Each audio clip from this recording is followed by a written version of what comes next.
And Graham Ong-Webb is a research fellow with the Rajaratnam School of International Studies. He joins us now live from Singapore. The first summit between the two leaders was historic in that it happened at all, but there's been criticism that not much came of it. Do you agree? And what has been achieved since the Singapore summit in June?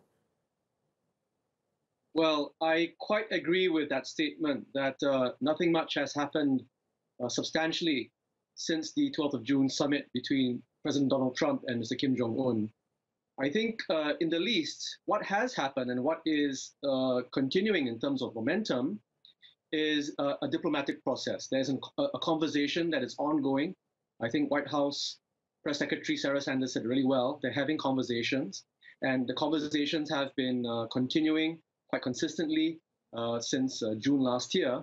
But in terms of outcomes, the things that really matter, in particular, denuclearization, the dismantlement of North Korea's nuclear program, that hasn't happened one bit. In fact, if you canvass the recent reports that have been published by several think tanks and even US intelligence agencies, North Korea's nuclear program is continuing apace.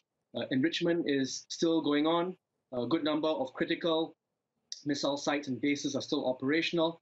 And on balance, North Korea has not given up one bit of its intercontinental ballistic missile capability, capable of targeting US cities.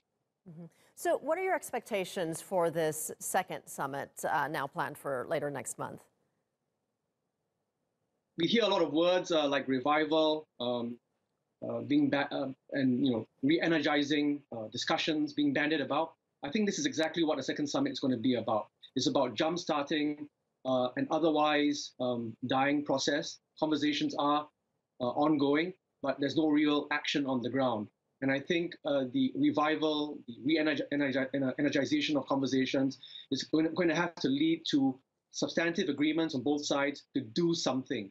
In other words, North Korea has to take tangible steps according to a timetable that can be agreed upon to dismantle some aspects of its nuclear capability, and in return, the North Korean regime is going to expect the Trump administration to reward North Korea for making these positive steps. So I think this second summit is to jumpstart conversations and to really iron out some tangible milestones that both sides will have to deliver in order for a real progress to be made in this year alone.